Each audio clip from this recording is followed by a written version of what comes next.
Hi, neat ವಿದ್ಯಾರ್ಥಿಗಳಿಗೋಸ್ಕರ separate ಆಗಿ ಮತ್ತೊಂದು ವಿಡಿಯೋನ ಮಾಡ್ತೀನಿ ಅಂತ ಏನು ಹೇಳಿದ್ದೆ ನಾನೀಗ. ಅಂದ್ರೆ ಪ್ರೀ ರೌಂಡ್ ಕೌನ್ಸಿಲಿಂಗ್ ರಿಲೇಟೆಡ್ ಏನು ವಿಡಿಯೋನ ಮಾಡಿದ್ದೆ ಸ್ವಲ್ಪ ಹೊತ್ತಿನ ಹಿಂದೆ. ಹೇಳಿದ್ದೆ ನಾನು ನೀಟ್ ವಿದ್ಯಾರ್ಥಿಗಳಿಗೆ ಸೆಪರೇಟ್ ವಿಡಿಯೋನ ಮಾಡ್ತೀನಿ ಅಂತ. ಇದು ಅದೇ ಸೇಮ್ ವಿಡಿಯೋ, ಅಂದ್ರೆ ನೀಟ್ ವಿದ್ಯಾರ್ಥಿಗಳಿಗೋಸ್ಕರ ಮಾಡಿದಂತಹ ಅಥವಾ ಮಾಡ್ತಾ ಇರುವಂತಹ ವಿಡಿಯೋ. ವಿಷಯ ಅಂತ ಹೇಳಿದ್ರೆ, ಈಗ ಕಡೆಯಿಂದ ಕೆಲವು ಇನ್ಫಾರ್ಮೇಶನ್ ನೀಡಿದರೆ ಆಪ್ಷನ್ ಎಂಟ್ರಿ ಏನಿದೆ ಪ್ರೀ ರೌಂಡ್ ಕೌನ್ಸಿಲಿಂಗ್ಗೆ ಸಂಬಂಧ ಅದು ಸ್ಟಾರ್ಟ್ ಆಗತ್ತೆ. ಓಕೆನಾ? ನಿಮ್ಮ ನೀಟ್ ಎಕ್ಸಾಮ್ ಆಗೋ ಮೊದಲೇನೆ ಈ ಆಪ್ಷನ್ ಎಂಟ್ರಿ ಸ್ಟಾರ್ಟ್ ಆಗತ್ತೆ. ಹಾಗಂತ ಟೆನ್ಷನ್ ಮಾಡ್ಕೊಳ್ಳೋದಕ್ಕೆ ಹೋಗ್ಬೇಡಿ ಅಂತ ಕಡೆಯಿಂದ ಅಧಿಕಾರಿಗಳೇ ಹೇಳಿದ್ದಾರೆ.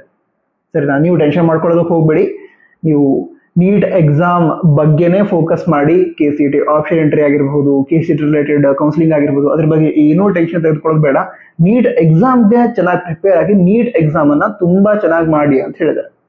ನಂತರ ನಿಮ್ಮ ನೀಟ್ ಎಕ್ಸಾಮ್ ಆದ ನಂತರ ಕೂಡ ಆಪ್ಷನ್ ಎಂಟ್ರಿ ಮಾಡೋದಕ್ಕೆ ಅವಕಾಶ ಕೊಡ್ತೀವಿ. ಆವಾಗ ಕೌನ್ಸಿಲಿಂಗ್ ಅಲ್ಲಿ ಪಾರ್ಟಿಸಿಪೇಟ್ ಮಾಡಿ ಆಪ್ಷನ್ ಎಂಟ್ರಿ ಮಾಡಿ ಅಂತ ಹೇಳಿದ್ದಾರೆ. ಸೊ ನಿಮಗೆ ಏನೂ ತೊಂದರೆ ಆಗಲ್ಲ. ಆ ಟೆನ್ಷನ್ ಬಿಡಿ, ಎಕ್ಸಾಮ್ ಪ್ರಿಪ್ರೇಷನ್ ಮಾಡಿ. ಓಕೆನಾ? ನಂತರ ಮತ್ತೊಂದು ಗುಡ್ ನ್ಯೂಸ್ ಏನು ಅಂತಂದ್ರೆ, ಈಗ ಸ್ಪ್ಲಿಟ್ ಕೌನ್ಸಿಲಿಂಗ್ ಆಗತ್ತೆ ಅಂತ ನಾನು ಕೂಡ ಹೇಳಿದ್ದೆ. ಅದು ಅನೌನ್ಸ್ ಆದ್ಮೇಲೆ ಸ್ಪ್ಲಿಟ್ ಕೌನ್ಸಿಲಿಂಗ್ ಆಗತ್ತೆ ಅಂತ ಅನೌನ್ಸ್ ಕೂಡ ಆಗಿದೆ. ಸ್ಟಾರ್ಟಿಂಗ್ ಏನಿದೆ ಈಗ, ಸ್ಟಾರ್ಟಿಂಗ್ ಅದು ಸ್ಪ್ಲಿಟ್ ಕೌನ್ಸಿಲಿಂಗ್ ಆಗಿರುತ್ತೆ. ಮುಂದೆ ಹೋಗ್ತಾ ಇದು ಕಂಬೈನ್ ಕೂಡ ಆಗತ್ತೆ. ಯಾವಾಗ ಅಂತ ಹೇಳಿದ್ರೆ, ನಿಮ್ಮ ನೀಟ್ ರಿಸಲ್ಟ್ ಅನೌನ್ಸ್ ಆದ್ಮೇಲೆ.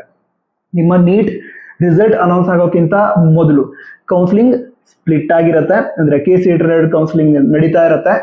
ಯಾವಾಗ ನಿಮ್ಮ ನೀಟ್ ರಿಸಲ್ಟ್ ಅನೌನ್ಸ್ ಆಗುತ್ತೆ, ರಿಸಲ್ಟ್ ಅನೌನ್ಸ್ ಆದ ನಂತರ ಈ ನೀಟ್ ಮತ್ತು KCET ಕಂಬೈನ್ ಆಗುತ್ತೆ. ಕಂಬೈನ್ಡ್ ಕೌನ್ಸಿಲಿಂಗ್ ಕಂಟಿನ್ಯೂ ಆಗುತ್ತೆ. ಓಕೆನಾ? ಸೊ ಕ್ಲಿಯರ್ ಆಯ್ತು ಅನ್ಸುತ್ತೆ. ಯಾವ ರೀತಿ ಅಂತ ಹೇಳೋದಾದ್ರೆ, ಈಗ ಆಪ್ಷನ್ ಎಂಟ್ರಿ ಯಾವ ರೀತಿ ಮಾಡಬೇಕು ಅಂತ ಅಂದ್ರೆ, ಈಗ KCET ರಿಲೇಟೆಡ್ ಕೋರ್ಸ್ಗಳನ್ನ ಬ್ಯಾಕಪ್ ಇಟ್ಕೊಂಡಿರುವಂತಹ ವಿದ್ಯಾರ್ಥಿಗಳು ಇರ್ತಾರೆ. ಇಂಜಿನಿಯರಿಂಗ್ ಆಗಿರ್ಬೋದು, ನರ್ಸಿಂಗ್ ಆಗಿರ್ಬೋದು, ವೆಟರ್ನರಿ ಆಗಿರ್ಬೋದು.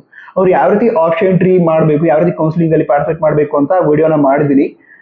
ಈ ಸಬ್ಸ್ಕ್ರೈಬ್ ಬಟನ್ ಪಕ್ಕದಲ್ಲೇ ಜಾಯಿನ್ ಬಟನ್ ಇದೆ, ಅದನ್ನ ಕ್ಲಿಕ್ ಮಾಡಿದ್ರೆ ಆ ವಿಡಿಯೋನ ನೋಡ್ಬೋದು. ಅದೇ ರೀತಿ ಹಲವಾರು ಇಂಪಾರ್ಟೆಂಟ್ ವಿಡಿಯೋಗಳನ್ನು ಕೂಡ ನಾನು ಶೇರ್ ಮಾಡಿರ್ತೀನಿ, ಅದನ್ನು ಕೂಡ ನೀವು ನೋಡ್ಬೋದು.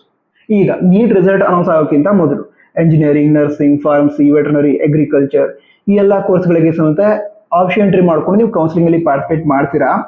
ಅದರ ನಂತರ ನೀವು ಆಲ್ರೆಡಿ ಆಪ್ಷನ್ ಎಂಟ್ರಿ ಮಾಡಿದಿರಾ, ಈಗ ಅಂದ್ರೆ ಈಗೇನು ಮಾಡಿರ್ತೀರ ನೀಟ್ ಎಕ್ಸಾಮ್ ಆದ್ಮೇಲೆ, ಆ ಆಪ್ಷನ್ ಎಂಟ್ರಿ ಲಿಸ್ಟ್ ಏನಿರುತ್ತೆ ಅದಕ್ಕೇನೆ ನಿಮ್ಮ ನೀಟ್ ರಿಸಲ್ಟ್ ಅನೌನ್ಸ್ ಆದ ನಂತರ ಅದೇ ಆಪ್ಷನ್ ಎಂಟ್ರಿ ಲಿಸ್ಟ್ಗೆ ನೀವು MBBS, BDS, ಆಯುಷ್ ಕೋರ್ಸ್ಗಳನ್ನು ಕೂಡ ಆಡ್ ಮಾಡಿಕೊಂಡು ನಿಮ್ಮ ಕಂಬೈನ್ಡ್ ಆಪ್ಷನ್ ಎಂಟ್ರಿ ಆಗಿರುತ್ತೆ.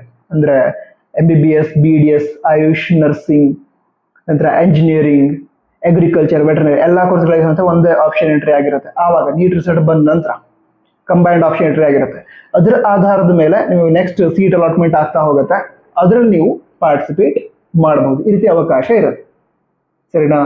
ನಂತರ ನೀಟ್ ಎಕ್ಸಾಮ್ಗೆ ಚೆನ್ನಾಗಿ ಪ್ರಿಪೇರ್ ಆಗಿದ್ದೀರಾ ನನಗೆ ಗೊತ್ತು. ನಂತರ ನನಗೆ ಗೊತ್ತಿರುವಂಥ ಕೆಲವು ಸ್ಟೂಡೆಂಟ್ಸ್ ಟೆನ್ಷನ್ ಅಲ್ಲಿ ಇದ್ರು. ಸೊ ಟೆನ್ಷನ್ ಮಾಡ್ಕೊಳ್ಳೋಕೆ ಹೋಗ್ಬೇಡಿ, ಆದಷ್ಟು ರಿಲ್ಯಾಕ್ಸ್ ಆಗಿರಿ. ಯಾಕಂದ್ರೆ ಎಷ್ಟು ರಿಲ್ಯಾಕ್ಸ್ ಆಗಿರ್ತೀರಾ ಅಷ್ಟು ಮೈಂಡ್ ಎಫಿಷಿಯೆಂಟ್ ಆಗಿ ವರ್ಕ್ ಮಾಡುತ್ತೆ. ಸೊ ತುಂಬಾ ಪ್ರೆಷರ್ ತಗೊಳಕ್ ಹೋಗ್ಬೇಡಿ. ಓದಿರೋದನ್ನ ರಿವೈಸ್ ಮಾಡಿ. ಚೆನ್ನಾಗಾಗುತ್ತೆ, ಎಕ್ಸಾಮ್ ಚೆನ್ನಾಗಾಗತ್ತೆ. ನನ್ನ ಎಕ್ಸಾಮ್ ಚೆನ್ನಾಗಾಗತ್ತೆ ಅಂತ ಕೂಡ ಕಮೆಂಟ್ ಬಾಕ್ಸ್ ತಿಳಿಸಿ. All the best. Jai Hind, Vande Mataram.